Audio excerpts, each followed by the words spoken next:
Hi, and welcome to the Muslim Sex Podcast. This is Dr. Sadaf Lodhi, and I would love for you to leave me a review of this podcast and also to share and like it and share it with your friends, see what they think, and let me know. I would love to shout you out on social media. And also, I would love for you to follow me on Instagram at Dr. Sadaf OBGYN, as well as TikTok. I also have started a YouTube channel at Dr. Sadaf Intimacy Coach.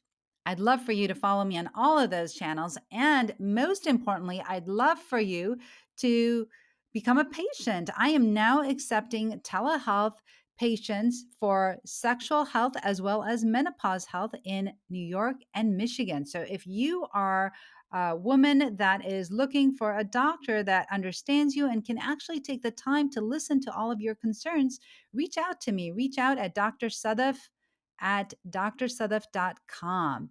And I would love to see you as a patient. And now for the episode. I'm an American board certified OBGYN, a mom, a Muslim, and I'm talking about sex. This is the Muslim Sex Podcast. Welcome to the Muslim Sex Podcast. I'm your host, Dr. Sadaf Lodhi, and this episode is everything you need to know about how to create intimacy in a relationship and how to spice it up. But before I get into the episode today, one thing I want to make very clear is that I'm not giving any type of medical advice. So if you're having any medical issues, please speak with your healthcare provider. And definitely, I am not giving any type of religious advice. So if you have any questions about your religion, please speak with your friendly neighborhood religious leader. This is the Muslim Sex Podcast because I just happen to be a Muslim woman that talks about sex. So I am super excited to have on again with me Dr. Alexandra Stockwell. Thank you so much for coming in all the way from the West Coast, and so excited to have you on. So for people that may have missed your previous episode, if you could just let them know what you do, where you are, and how you help people. Thank you. I'm so glad to be here. I so enjoy our conversations and have so much respect for you and the work you do. I am a physician, but I don't practice medicine anymore. I'm a relationship and intimacy coach and an intimate marriage expert. And I'm really devoted to helping couples who are committed to their relationships, who just want to figure out how to really connect more deeply, enjoy sexual passion, and more fun in their marriage. So I'm happy to be talking about that with you today. That is awesome. So, I would love to just delve right into this topic. And I'd love to know about how you help couples and, what has been some of the most common reasons that people come out and see you. And yeah, if you could tell us about that. I definitely will. But before I go into clients and why they reach out and so forth, I just want to say one thing which is foundational in how I work with people because it'll provide context for the rest of the conversation. And that is this: throughout the Western world, maybe beyond as well, the most common relationship advice that is given, if you want a good marriage, you have to be good at compromise. That compromise is the way to be happy.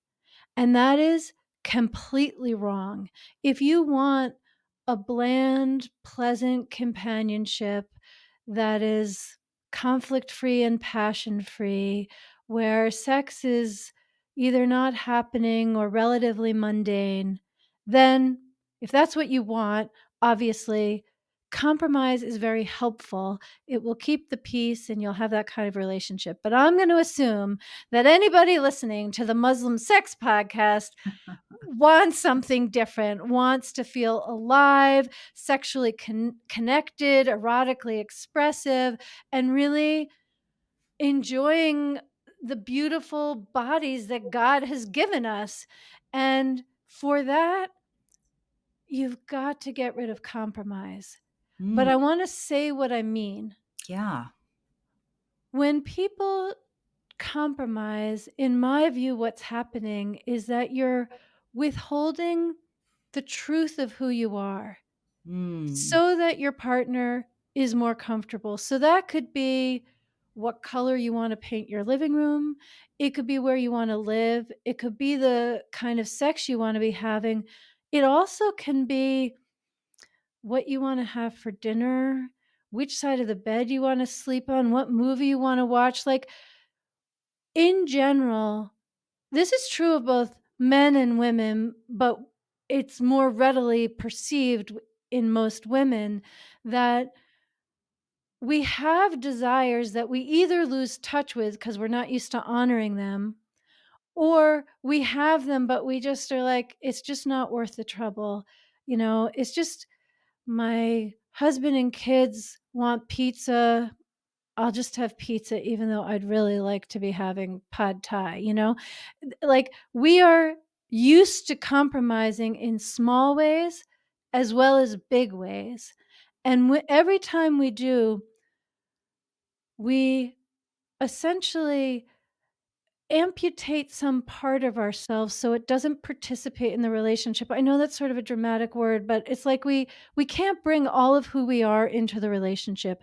And if we can't bring all of who we are into our day-to-day interactions, there is no magic switch that gets flipped when we get to the bedroom, where great sex requires us to be able to be fully expressed and relaxed and accepting of who we are and present without holding ourselves back. And so I think there are many different causes. Of course, there are physiological, medical causes for why sex is not glorious, but I think actually the far more common causes of sex being dehydrated or non-existent, in any case just functional, has to do with the ways that we tend to withhold our self-expression within our relationships on a day-to-day basis.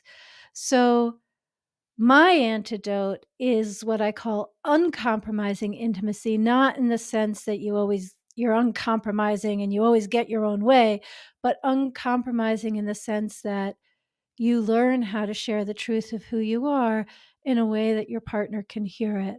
So I'm happy to dive into your question, but that's really the broader context that applies to everything else that I'm going to say in our conversation now. I love it. I love it. And the reason why I love it, because, you explained it in such a way that it's not like someone is trying to be confrontational. Rather, it's somebody that is living true to their beliefs, to their values, and somebody that wants to live authentically within the most intimate relationship that they have, which is with their spouse and significant other. And I think that is so really like groundbreaking. I mean, I've never heard of that. And I think that that's fantastic that you say that, because really, how else can you be happy? If you are always living for somebody else and for somebody else's wishes and wants, then you're never truly happy, right? Or if you're not able to express yourself in a relationship, then again, you're not going to be happy. But if you're able to express what you want and what you desire, then you can be happy. And hopefully you can find that peace amongst you and your partners. So I love that. Yeah. I'm moved because when I say that, I never have people disagree and say, "No, no, no, that's not right." But the level at which you've understood that and expressed it is so beautiful. It's so clear what work you do such that you would articulate it that way, and I think you've emphasized the most important part, which is authenticity. Like, I think, if somebody isn't having sex, the answer does not lie in the Kama Sutra. It doesn't lie in sex toys. Those can both be helpful. But for the majority of committed couples in good relationships, the foundational solution is in authenticity, deeper emotional intimacy, and being real, being vulnerable, not in a way that is weak or passive, but I love this expression that I once heard, which is opening the kimono to reveal what's inside. I don't know why that sounds so sexy to me, but it's like showing the truth inside. And I believe it is because we have this profound human need. And the Maslow's hierarchy, it's definitely not at the bottom, but it's there, that we have this profound human need to be seen for who we really are. Yeah. And the only possibility that we have to be seen for who we really are is if we're willing to learn how to reveal ourselves. And so when people talk about intimacy, it's a kind of new age expression, into me you see. And I don't like that at all. It might be true, but it puts the emphasis on the person doing the seeing.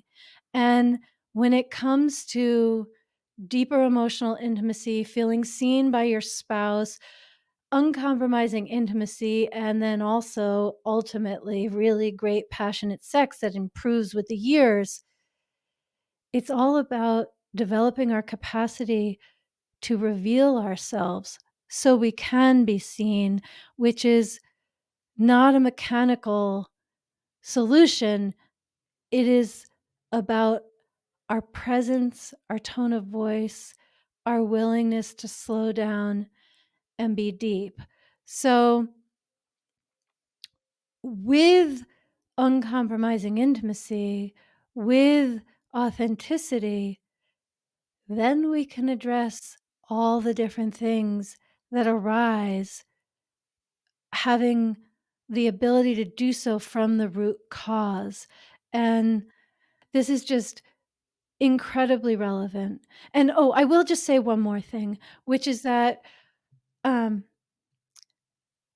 I think most of the time, libido mismatch is completely a myth because we think, well, that one person has higher libido, one person has lower libido. But in the context of this conversation, I think even if, let's say, the woman has low libido, even it could be she has higher libido, but I'm just going to give the example of when she has lower libido, that even if she doesn't know it, it's my conviction and my experience, my expertise that if she's not interested in sex, then that is because she's not being offered the kind of sex she would want more of. Exactly. But until she's had it, she doesn't realize that, and he has no way of knowing that unless they're being real with one another. And in being real with one another, like I'm talking about, that does not mean blaming him for not being a more skillful lover. It does not mean blaming him for being self-centered. It doesn't mean any of those things. It means being real about what you're yearning for, taking responsibility that you've never said so before and you don't even know how to create it. But let's go on the journey together and discover how. These are the ways to really heat up your sex life in the context of a committed marriage where you care about one another and your life is essentially good together. And this is the area that you want to really improve now. Yeah, I love that. It's funny because I always say that as well, and it's something that I, heard Emily Nagoski say, Mm. which was, and for those people that are listening that who may not know who Emily Nagoski is, she wrote a book called Come As You Are, and she's done a few TED Talks. But she talks about to want sex is to have sex worth wanting, which is Yes. similar to what you just stated. And I think that that is 100% true. I think that, perhaps there are people that do have the mismatched libido, but I agree with you. I think that, oftentimes if somebody is not getting anything out of the experience, if they're not being pleased, if they're not, if their goal is to orgasm and that's not happening for them, then they're not really going to want an experience that doesn't allow them to fully express themselves. Yes. And even if they are having orgasms, that I mean, that's better than not for sure. Let's not knock it. But that doesn't mean the sex is has the kind of depth and attunement that is going to make her want more. Like, I think that it's wonderful that in our society, in North America in general, we are oriented to the importance of women having orgasms. There's another wonderful book that's more written for men by a man called She Comes First. And I think like that is the proper way to have sex is that she has her orgasm first. But that's great. Like, let's prioritize the orgasms. But orgasms alone are actually not enough to, I mean, they can be enough to be sex she wants, but they aren't necessarily enough to be sex she wants. And I'll be more specific, like in my journey in when I went from practicing medicine to being a relationship and intimacy coach and was definitely motivated by, I mean, my parents were divorced when I was 9, my husband's parents were divorced when he was 6, and there were just so many things that I didn't even know if it would be possible. And in that whole journey, I was just thinking to myself, like, our sex is functional. I had orgasms, he had orgasms, but afterwards, I didn't feel like we were closer. It wasn't anything that the poets write about of a kind of divine embodied communion. It wasn't it wasn't something that would just light me up when I would think about it, even though I was having orgasms. So, sure, if orgasms aren't happening, change that. Learn how to make that happen. And I'm saying learn because it is a skill that can be developed. But don't be confused that if you figure out mechanically how she can have an orgasm, that fully addresses the quality of sex that I'm describing.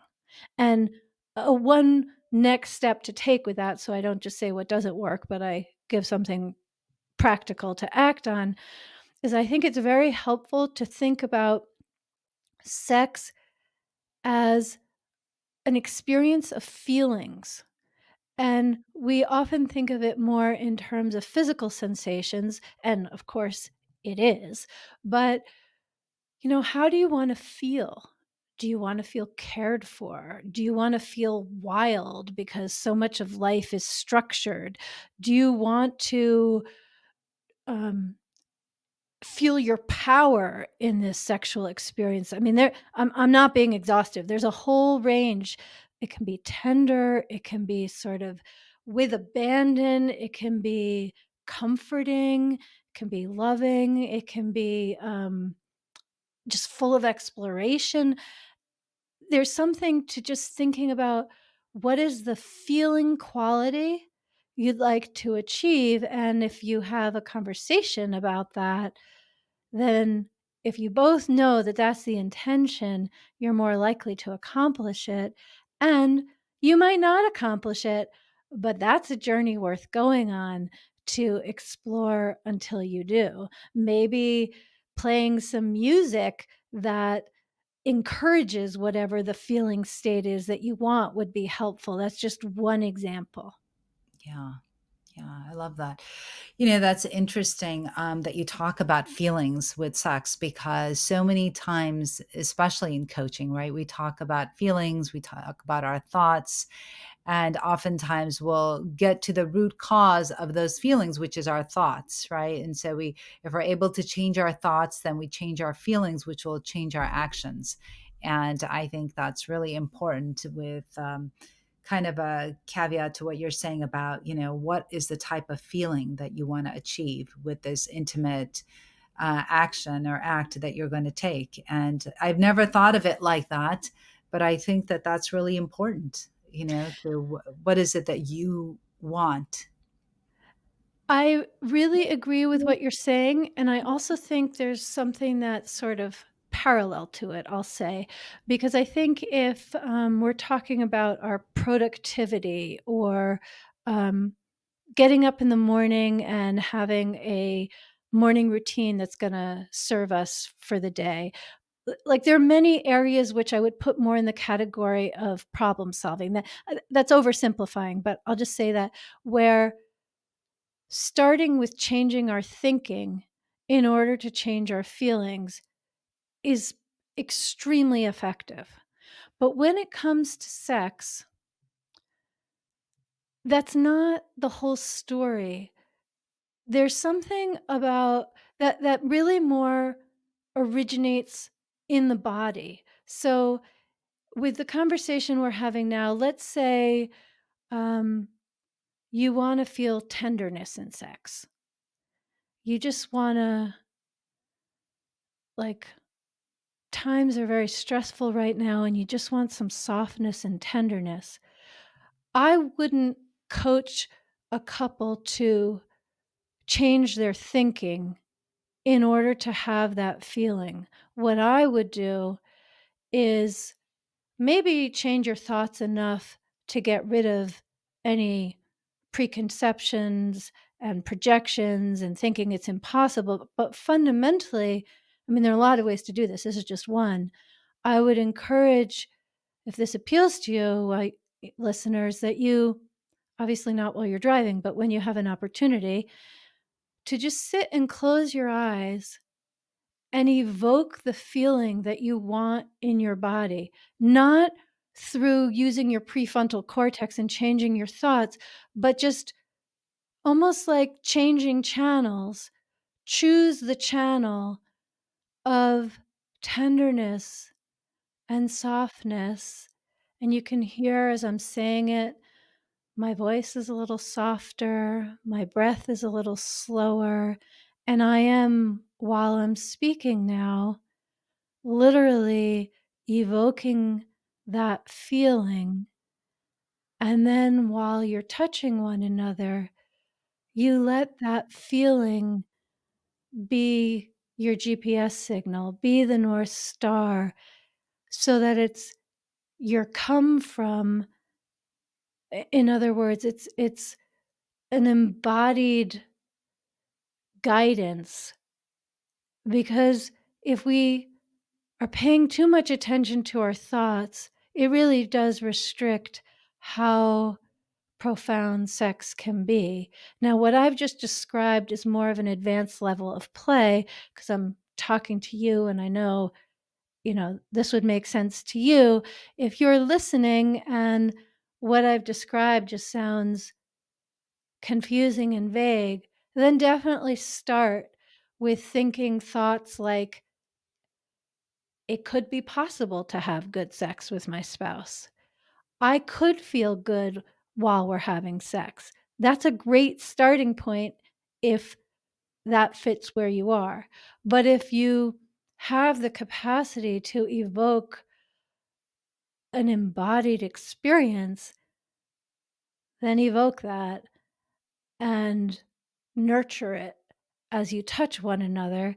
And with the specific example I gave of tenderness, you're probably going to touch one another more slowly than is typical because that's the quality that goes with this feeling.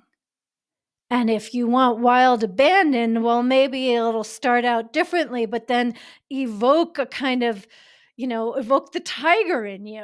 Rawr. Right, right.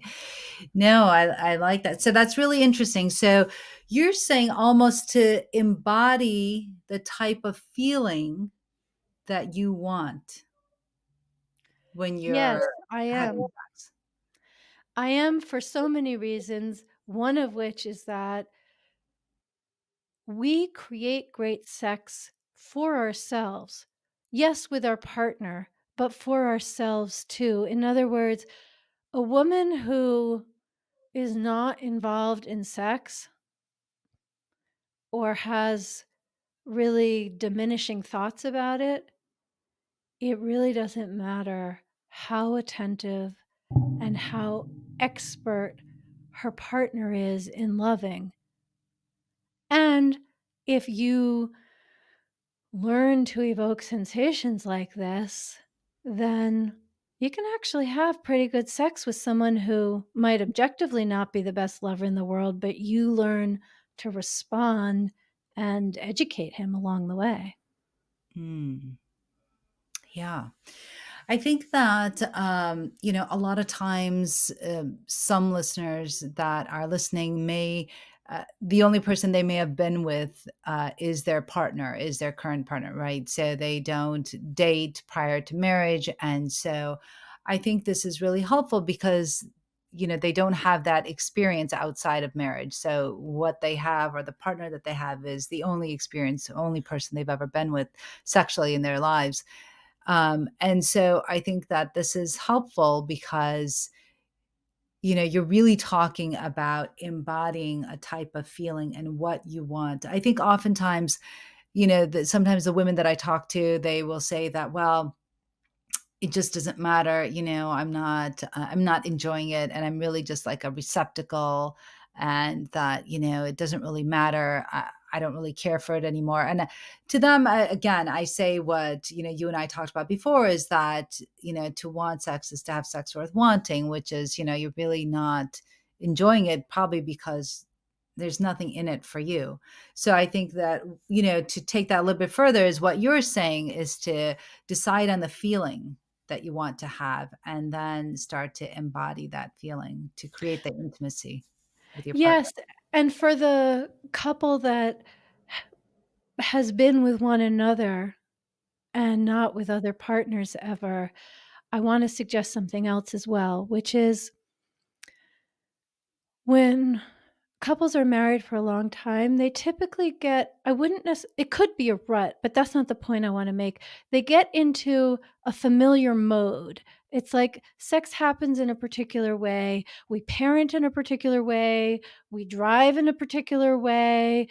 Like, we just get used to doing things, and that's great because we don't wanna feel like everything we're constantly doing is new all the time.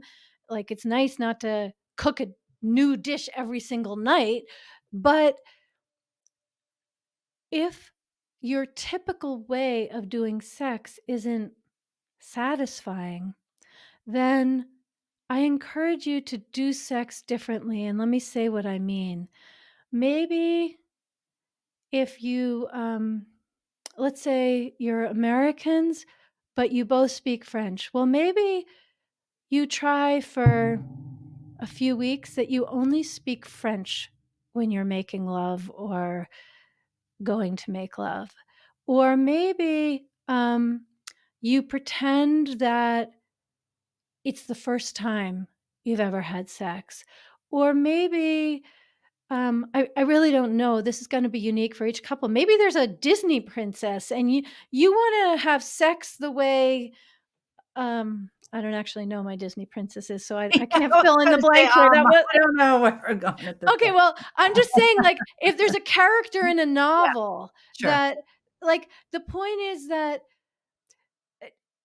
I suppose we could call this role play, but I'm really not meaning role play in the conventional sense. I'm really talking about allowing some aspect of yourself that mostly or always has been dormant, and let that be the part of you that is expressed, because you will have different experiences if you go for that. So I do want to get in an answer to your original question Yeah. about what a couple comes to me for, but I think it'll be very meaningful at this point in the conversation. So I'd love to do that if I can. Yes, of course, please. Okay, so um, I actually have a few that come to mind, but I'll start with a couple. They devoted to one another, appeared to be happily married, had a home that was cared for, both successful professionals, a child in middle school and a child in high school. And when they reached out to me, they hadn't had sex in 9 months. And after kids were in bed or, dinner was cleaned up, whatever, they would always just be in separate rooms and until one was asleep and then the other was asleep. And I didn't know this until I started meeting with them, but basically, this woman actually was a very attractive woman, but she had concluded that her husband no longer found her attractive and that it was a result of aging, which of course made this confident physician just feel insecure and like we can't counter time passing. But she thought his lack of interest in sex was because he was no longer attracted to her. Well, turns out he was incredibly attracted to her, and the thought of being unsuccessful at bringing her pleasure with erectile dysfunction or just not being adequately attuned to her body was such an unbearable experience. He didn't have he had occasional erectile dysfunction, but that wasn't the thing every time. It's more that he didn't, even though they'd been married, I forget how long it was, let's say 17 years, he didn't feel confident that he, I'll say, knew how to play her body like a musical instrument, that he just and the experience for someone who is successful professionally and a good devoted father and so forth, to be wanting to make love, to be creating sex that she would want more of, and just feeling insecure and incompetent at that, that was such an unbearable experience for him that he preferred to decline her invitations and not to initiate sex so that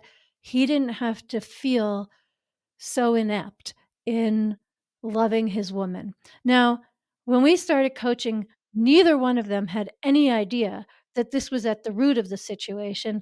They each had their theories and weren't in communication about it. So when I met with them, I knew 2 things. One is that they needed to rebuild emotional rapport because there was disconnection between them because it was 9 months of hurt and rejection and ineptitude on his part, and or a sense of that. And so it didn't really make any sense to me to start guiding them into sexual matters until they could open their hearts again, let go of the armor, and just lean in and reconnect and feel the warmth in their relationship. And any couple that I'm coaching, it's a very sacred thing to have a third person in conversation about the intimate parts of that relationship. So I'm comfortable talking about explicit matters right at the beginning, but I usually start with not with talking about the weather, but really building trust and making it safe and comfortable for each person to express what their experience is. So, given that, I started actually asking them about what she fell in love with him, like, what aspects of his personality did she fall in love with, and what aspects of her personality did he fall in love with, and it was so profound because it's not anything they'd ever actually told one another. Early in a relationship, it's too soon to be that vulnerable and transparent, and in most relationships, it just never comes up again, and so like one example of this is that she was the kind of the fire in the relationship for them to eat in a healthy way and for the family to go on hikes and do yoga, and she always felt like she was, like, dragging him along, and one of the things that he said is how much he appreciated that she spearheads these new experiences that he would never seek out on his own, and even though he's sometimes resistant to something new, he's always very grateful, and it's always wise of her to lead the family in that way, and so there were just so many different things that because it wasn't about conflict or who was right and who was wrong, it was just a softer conversation than most couples have so that it was safe for these kinds of things to emerge. So, I talk about that as cultivating emotional intimacy, and so I think it was by the 3rd session, and this couple was fairly discreet, and so I was discreet with them, and I said, "Okay, well, Now let's talk about other things. And they didn't know what I was talking about. So then I said, well, what about in the evenings? Anyway, at some point, her eyes got big and she knew exactly what I was talking about, namely the fact that they reached out to me because I hadn't had sex in 9 months. And she All said, right. oh, we're all set. We're all set. And I never actually spent much time explicitly coaching them about sex. I find that about 75 or 80% of the time, even when couples reach out to me wanting better sex, that just learning to be present with one another and communicate and kind of have more breadth in what they see in the relationship. In their case, it was her understanding that he's totally attracted to her. It just took off this stress, and it just delighted her to hear him talk about how beautiful she is, and to then, instead of being resentful and rejected, to be compassionate about his pain in feeling inept and providing pleasure, that they both wanted her to experience pleasure. And for him to be able to express himself meant that he could see, while she had been critical, she could drop that because she understood where he was coming from and she hadn't before. So, um, they certainly were back. I mean, we did more coaching on how to communicate and how to sustain being real with one another and making it safe to be vulnerable. But once a couple learns how to do that, they can do that with whatever content arises in their relationship. And I'll just say for me personally, because I've been married for 27 years, we have 4 children, there's a lot going on in our lives. And when I'm in a phase where I think, oh, we haven't been having sex as much as I'd enjoy, is there something that I haven't told him? And it's not that I'm uncomfortable opening up, like, I have a lot of experience doing that, but sometimes life takes on this and that, and I just about 80% of the time, I think, "Oh, yeah, I really need to say this." And it might be about him, it might be about our relationship, it might be something totally unrelated, but it's it's living in me, it's weighing me down, or it's distracting me from being present in the way that great sex requires. And then I communicate using the skills I teach in cultivating emotional intimacy, and inevitably we both feel turned on suddenly, even when we haven't talked about sex or done anything but sit on the couch and have a conversation. So that's not the whole answer all of the time, but I really think it's the answer far more than people appreciate.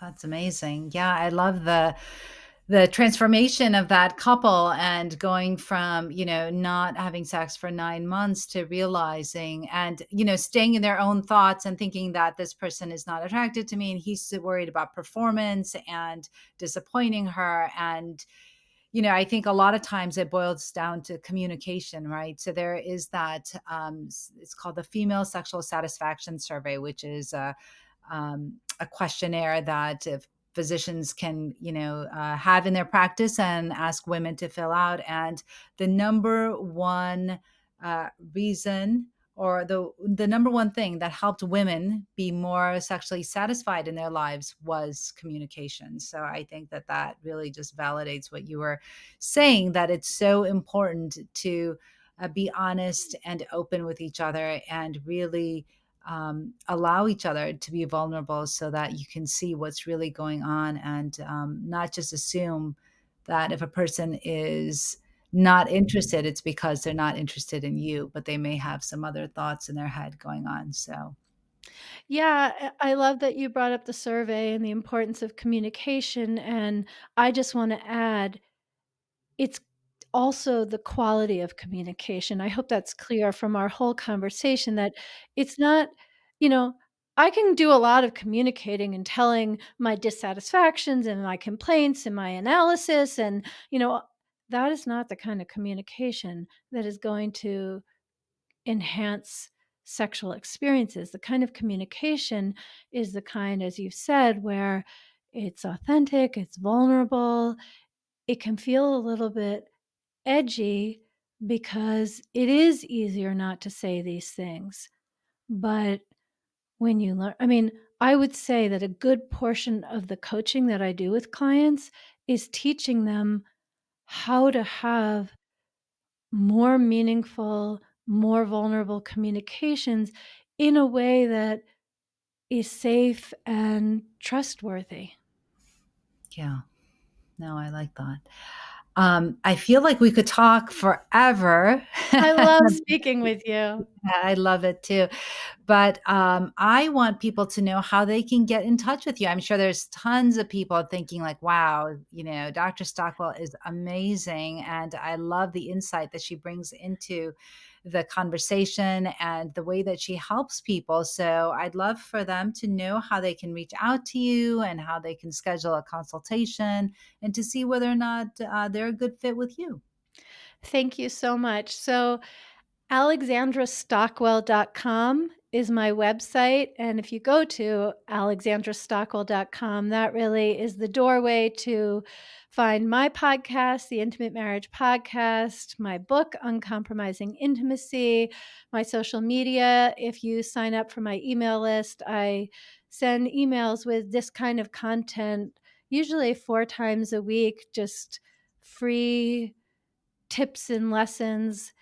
And by all means, reach out to me on social media or through my website. I love connecting with people. I find it a privilege to have a conversation with you on this podcast and with anyone who wants to focus on their own relationship. So, alexandrastockwell.com. All right, awesome. Well, thank you so much for coming on and enlightening us and telling and giving us such important pearls, which I think that anyone could use in their relationship and find so much value in. So I really appreciate your time and your expertise. And well, I am done here, and it's been real and really intimate. And remember, this is not meant to be any type of medical advice. So if you're seeking some medical advice, please speak with your healthcare provider. And until next time, this is the Muslim Sex Podcast. So thank you for listening to the podcast, and make sure you leave us a review, share and like the podcast. And if you leave me a review, I'd love to shout you out on social media. So be sure that you share it with all your friends. And thanks for listening.